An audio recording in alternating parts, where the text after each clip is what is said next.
নমস্কাৰ সমূহ অসমবাসী ৰাইজলৈ ডিৰাক্স চাৰিআলি ব্যৱসায়ী সন্থাৰ তৰফৰ পৰা অহা কাইলৈ অৰ্থাৎ আগতীয়াকৈ আমি কাতি বিহুৰ শুভেচ্ছা জনাইছোঁ। আমি অহা কাইলৈ সন্ধিয়া সময়ত কাতি বিহুৰ প্ৰাসংগিকতা অৰ্থাৎ কি কাৰণে আমি কাতি বিহুত আমি তুলসী তলত বন্তি জ্বলাওঁ বা পথাৰত আমি চাকি বন্তি জ্বলাওঁ, এই উদ্দেশ্যে আমি যিহেতু বৰ্তমান সময়ত এই পৰম্পৰাবোৰ নাইকিয়া হৈ গৈছে, গতিকে আমাৰ নতুন প্ৰজন্মই যাতে ইয়াৰ কাতি বিহুৰ যি প্ৰাসংগিকতা ইয়াৰ উপলব্ধি কৰিবৰ কাৰণে আমি অনুষ্ঠিতভাৱে ডিৰাক্স চাৰিআলিৰ সন্মুখতে কাতি বিহু পালন কৰিবলৈ আমি ওলাইছোঁ।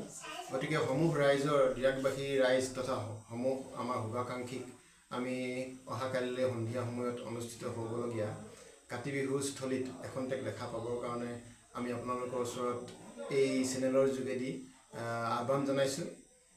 আশা কৰিছোঁ সকলোৱে আমাক কাতি বিহু পালনৰ ক্ষেত্ৰত দিহা পৰামৰ্শ আৰু সহায় সহযোগিতা আগবঢ়াব আৰু বিজ্ঞজনে আমাক কাতি বিহুৰ প্ৰাসংগিকতাৰ বিষয়ে আমাক অৱগত কৰাব, দিহা পৰামৰ্শ দিব।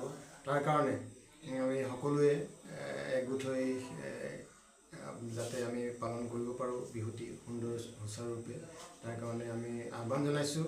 আৰু এই কাতি বিহুৰ পিছত লগতে আমি কণ শিশুসকলক লৈ সাংস্কৃতিক অনুষ্ঠানৰ আয়োজন কৰিম। গতিকে সমূহ ৰাইজে যাতে দিহা পৰামৰ্শ আৰু সহায় সহযোগিতা আগবঢ়ায়, তাৰ কাৰণে আমি ডিৰাক্স চাৰিআলি ব্যৱসায়ী সন্থাৰ তৰফৰ পৰা আন্তৰিক শুভেচ্ছা আৰু কৃতজ্ঞতা জনাইছোঁ। লগতে আহ্বান জনাইছোঁ অহা কাইলৈ সন্ধিয়া প্ৰায় 5 বজাত উপস্থিত হৈ আমাক সহায় সহযোগিতা কৰিব। ধন্যবাদ।